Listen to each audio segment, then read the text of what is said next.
I recently moved to Tacoma, Washington, and in looking for things to do, I stumbled upon a few things. One is that not only was the author of my favorite book born here, but this place is a direct inspiration for said book. There is also a park about 10 minutes away from my house that's entirely dedicated to the author Frank Herbert, who of course wrote Dune. I took advantage of the sun being out for the first time in the entire month that I've been here, basically, and I went to Dune Peninsula Park on a Friday morning. First thing I had to do, obviously, was pull up the soundtrack from the 1984 movie adaptation of Dune. We'll circle back to that a little later. The first thing you notice when you get to the park is a sculpture on top of this pyramid-like structure. It's titled The Little Makers, and this is a really cool bronze cast sculpture that depicts what is known as a sand trout in the Dune universe. It was made by local Tacoma artist Nicole Rathburn, and it was funded by the city of Tacoma in 2019 when they built the park.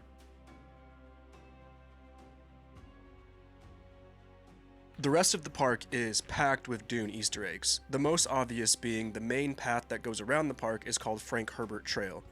There are a handful of inlays in the ground that have ecologically centered quotes from Dune all around the trail. I did a few laps to try and find all the references, and I still kind of feel like I missed some.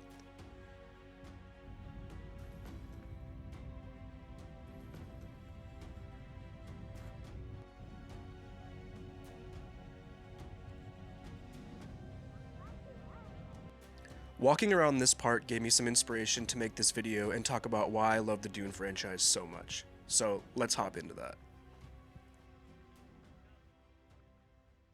The first thing I'm going to focus on is obviously the books. The books are incredible. There is 6 main titles that Frank Herbert wrote before he passed away, and then there's 20-something other books that his son took up and co-authored with somebody else. For the point of this video, we're just going to focus on the OG Dune. A plot synopsis for Dune reads as followed. Dune is set in the distant future in a feudal interstellar society in which various noble houses control planetary fiefs. It tells the story of a young Paul Atreides whose family accepts the stewardship on planet Arrakis. While the planet is an inhospitable and sparsely populated desert wasteland, it is the only source of melange, or spice, a drug that extends life and enhances mental abilities.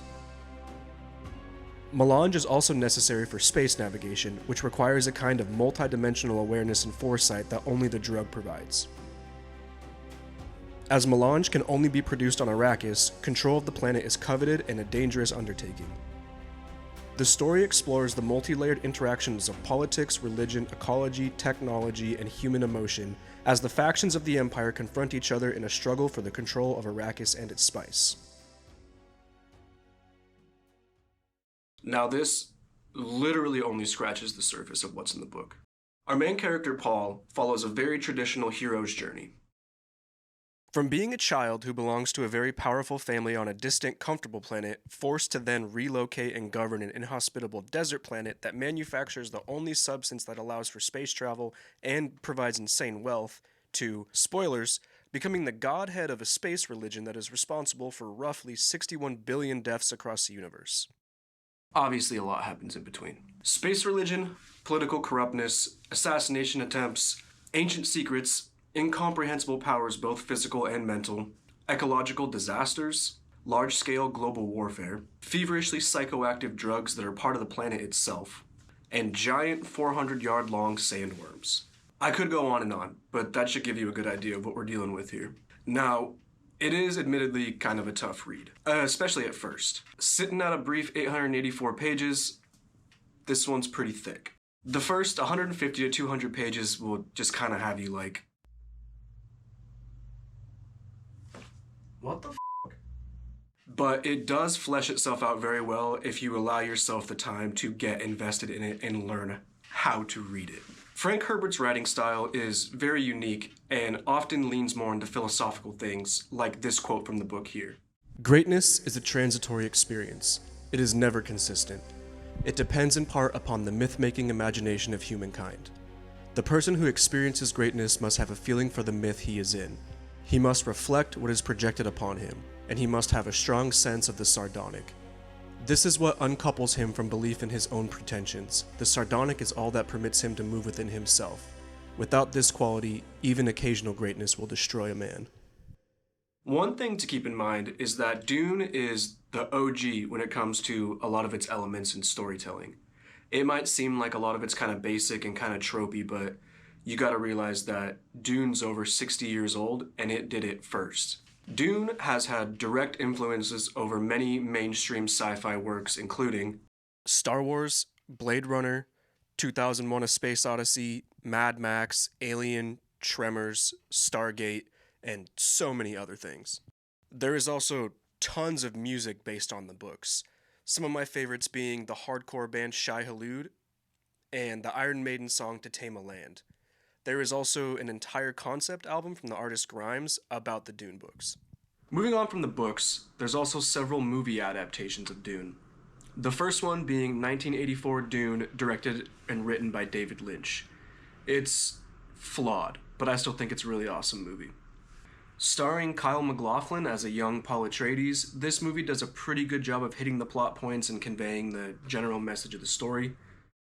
The rest of the cast, though, is actually kind of stacked.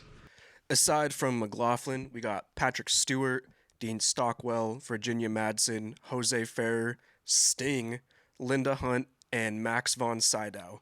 And of course you have Brad Dourif, which, if you don't know, he is the voice of Chucky. Remember earlier when I talked about the soundtrack for this movie? It was done by Toto, like Africa by Toto. It's a super awesome soundtrack and I really suggest that you check it out. It definitely has a lot of 80s sci-fi charm, but I'll be the first person to admit that the last 40 years haven't been too kind to this movie. Definitely still worth a watch though, and I do love it. Denis Villeneuve's Dune, though, is a giant step up in quality from the original movie. Villeneuve is known for movies like Blade Runner 2049, Arrival, and one of my favorite movies of all time called Prisoners. At the time that I'm making this video, Part 2 hasn't quite come out yet. It's due to come out in a couple weeks, so I'm really looking forward to it. The first part is like one of the most visually stunning movies I've ever seen, and I'm really glad they broke it up into 2 parts because I think one 3-hour movie just can't get all the plot and all the points and do it justice. This cast is also star-studded. I think most people know every single person in this movie, and I think that helps a lot with getting people into it. I think the Villeneuve movies are a good starting point for a lot of people who want to get into the Dune universe but might be intimidated by the books. It's a great jumping off point for anyone that wants to get into it. I don't have a ton to say about this one other than I really liked Part 1. I'm really looking forward to Part 2, and when I go see it in theaters, I'm gonna get myself that popcorn bucket. With this video, I just wanted to scratch the surface on some of the things I really love about Dune. I'm not really gonna go into a deep dive because I could make a 8-hour-long video if I talked about everything I wanted to talk about.